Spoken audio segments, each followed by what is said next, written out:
जय भारत। आज जो सोनिया गांधी जी ने कहा कि मैं सभी माइग्रेंट लेबर का घर जाने का किराया देने को तैयार हूँ, तब जो माहौल बना है, जब भी कोई गरीबों के मतलब की बात करता है तो जब से मोदी शाह यानी उन्होंने कार्य संभाला है, सत्ता संभाली है, तब से वो गरीबों की बात करने वाले को ट्रोल करते हैं और ट्रोल करके उसको नाउम्मीद करते हैं।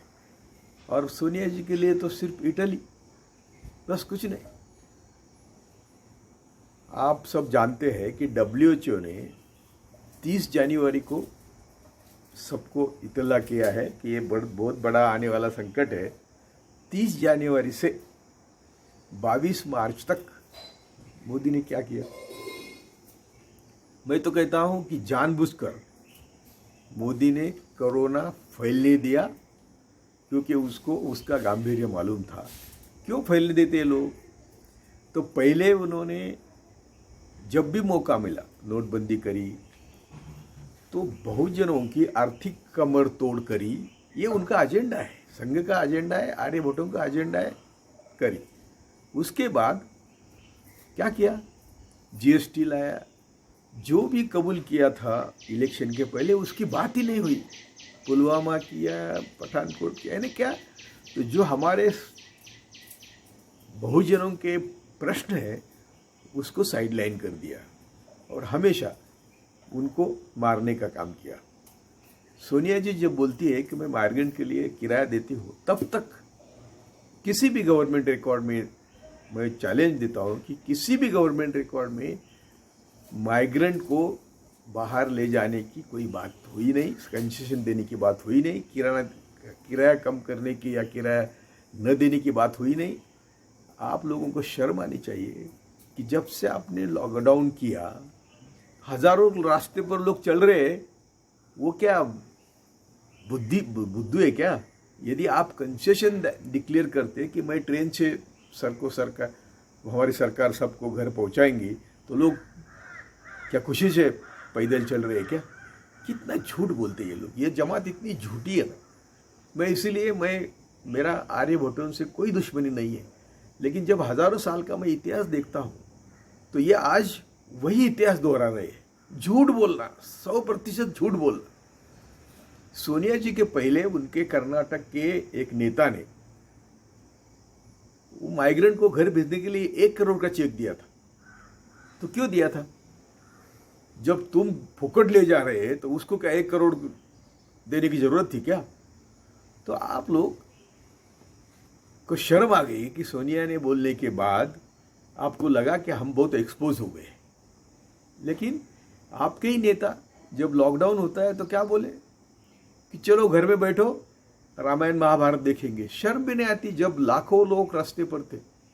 क्योंकि क्या हो गया कि आप लोगों को बहुजनों के प्रति संवेदनाएं नहीं, उनके दुख आप जानते ही नहीं। अरे जिनको घर नहीं, जिनको पीने को पानी नहीं, जिनके घर में रनिंग वाटर नहीं, वो हाथ कहाँ से धोएंगे? वो मोमबत्ती कहाँ से लाएंगे? वो थालियाँ कहाँ से बजाएंगे? बालकनी कहाँ से लाएंगे? आप कितने क्रूर, नीच, छलकपटी, पाखंडी लोग हैं। तो इसीलिए मैं सोनिया जी को सपोर्ट करने के लिए नहीं आया, लेकिन मैं स्वतंत्रता के बाद जो हुआ उसकी हिस्ट्री लेके आया हूँ। ये जो किताब है, ये 16th स्टॉर्मी डेज, जब पहली बार कॉन्स्टिट्यूशन के अमल बजावनी करने में कोर्ट ने रोड़े डालना शुरू किया, तो पंडित नेहरू ने देखा। क्या चाहते थे पंडित नेहरू? पंडित नेहरू चाहते थे कि जो हजारों साल की हमारी सामाजिक विषमता है उसको खत्म करें, आर्थिक विषमता है उसको खत्म करें, राजकीय विषमता है उसको खत्म करें। तब राजकीय सवाल ही नहीं था, लेकिन आर्थिक और सामाजिक विषमताओं को खत्म। जब मैं ये बोलता हूँ तो लोग इतने बुद्धू हैं, उनको इतना समझता नहीं कि वर्ण व्यवस्था का मतलब क्या था। वर्ण व्यवस्था का मतलब तुम सबको ये अधिकार नहीं थे। शिक्षा का अधिकार नहीं था, संपत्ति का अधिकार नहीं था, ये पैसे कमाने का अधिकार नहीं था। तुमको सिर्फ आर्यभट्टों की सेवा करने का काम था। तो ये जब आज भी वही चल रहा है, तो मेरा मुद्दा ऐसा था कि इन्होंने किस लिए ये अमेंडमेंट की, ये 16 डेज स्टॉर्मी डेज क्यों बोल रहे हैं किताब? ये बोल रहे हैं कि जब कोर्ट ने फ्रीडम ऑफ एक्सप्रेशन, संपत्ति का अधिकार यानी जमींदारी अबॉलिशन, अरे कांग्रेस ने जमींदारी अबॉलिशन किया, टेनेंसी लॉ लाया, इसलिए हम जमीन के मालिक बने। हम जो आज देश भर के किसान खेती पर है वो कांग्रेस की मेहरबानी है। लेकिन वो इतिहास आज कोई बताता नहीं।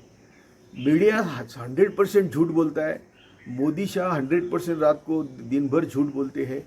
भागवत को तो झूठ बोलना परंपरा है उनकी, आर्यभट्टों की वो परंपरा है। ये झूठ बोलने वाले सब को मीडिया एक्सपोज नहीं करता, तो आप लोगों को मालूम ही नहीं क्या चल रहा है।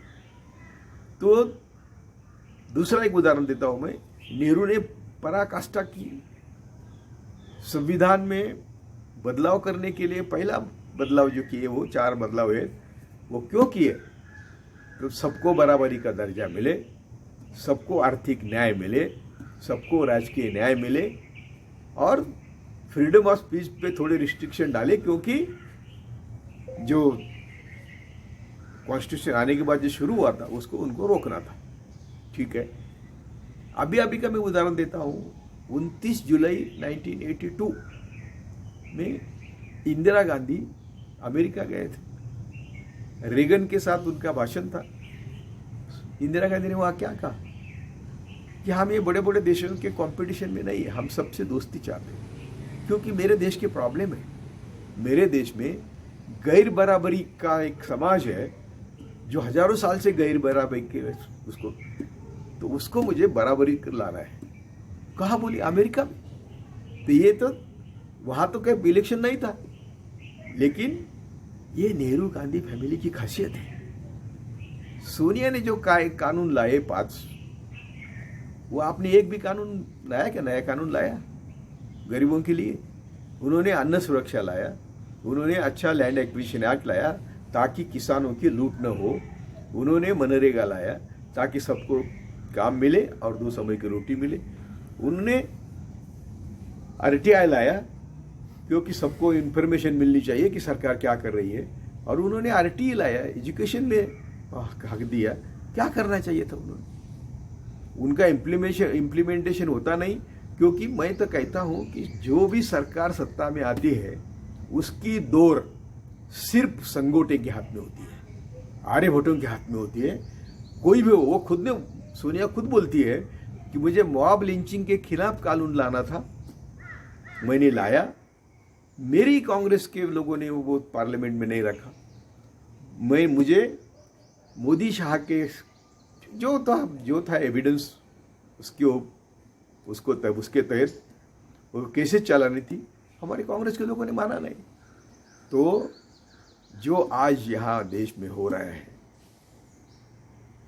मैं तो हमेशा कहता हूँ कि 6 दिसंबर 1972 से आज तक मीडिया आपका है। आप जो रात दिन झूठ बोल रहे हैं वो देश के सामने नहीं जा रहा है, और सबको हिंदू मुस्लिम में देखो। आज कोरोना के बाद भी आपको समझ नहीं आ रहा है कि कोरोना के बाद एक ही होमो स्पेसियस जिसे बोलते हैं कि मानव और पृथ्वी, एक मानव एक पृथ्वी, यानी मानव एक ही जात, मानवता एक ही धर्म। कोरोना देखता है क्या कौन मुसलमान है, कौन आर्यभट्ट है, कौन ब्राह्मण है? हाँ, इतना ही है कि आपके धन दौलत के कारण आप घर में बैठेंगे तो कोरोना आपके नज़दीक भी नहीं आएगा, वो आप जानते हैं। इसलिए, और मोदी ने क्या किया 2002 से? सिर्फ चुनाव जीतने की बात करी, सिर्फ चुनाव, और चुनाव के लिए सब हथकंडे, EVM से सब जो भी करना है, जो भी झूठ करना है, सब करना। आज भी मोदी उनके 30% वोटर के सिवाय किसी को जिंदा रखने के मूड में नहीं है। लेकिन हमारा समाज समझता नहीं। सोनिया जी बोलते कि माइग्रेंट लेबर को मैं घर भेजती हूँ, तो इनको क्यों तकलीफ हो गई? इनको तकलीफ इसलिए हो गई कि इनको शर्म आई कि हम इतने संवेदनाहीन है, ये देश के सामने गया।